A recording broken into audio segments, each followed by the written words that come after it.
Now, when picking a niche, lots of people make the mistake of picking a niche that isn't long-term. In my free course, I outlined the list of things that are actually the long-term niches. The reason you need to pick a long-term niche is because we're not building a business for the next year. We are building a business for the next 5 years, and we want to make sure that we profit heavily and increase our revenue every year for these 5 years. So every single year that we are on YouTube for the next 5 years, we want our income to increase, or at least double. This is going to be our goal, and the reason we're going to be able to achieve this goal is because we're picking a long-term niche. We are picking long-term niches that do not expire and will be there for a minimum the next 10 years. And the reason they'll be there for the next 10 years is because they'll always exist. So, for example, a niche like cars will always exist. There will always be cars on the road, so that niche will always exist. Finance is a niche that will always exist. There will always be money. Money will always be used. So that niche will always exist. The gym and fitness always exist.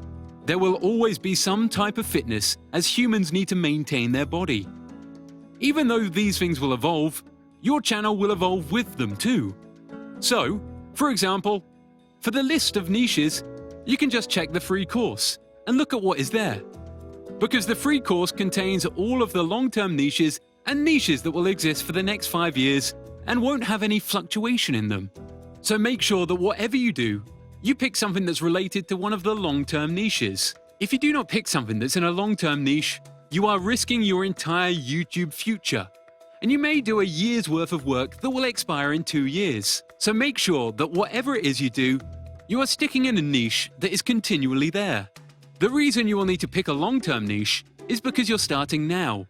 And because you're starting now, the people starting in 6 months are going to be at a disadvantage to you. So you need to make sure that whatever niche it is you're in, you're picking a long-term one. Because when people start 2 years from now, your channel is going to have a backlog 2 years of information and data that's going to be viewed and enjoyed by the masses of YouTube viewers. And this is going to give you a huge advantage, and you're going to be able to get the majority of the YouTube revenue in that space because your YouTube channel has been active and dominant in that niche for so long. So make sure your niche that you pick is long-term.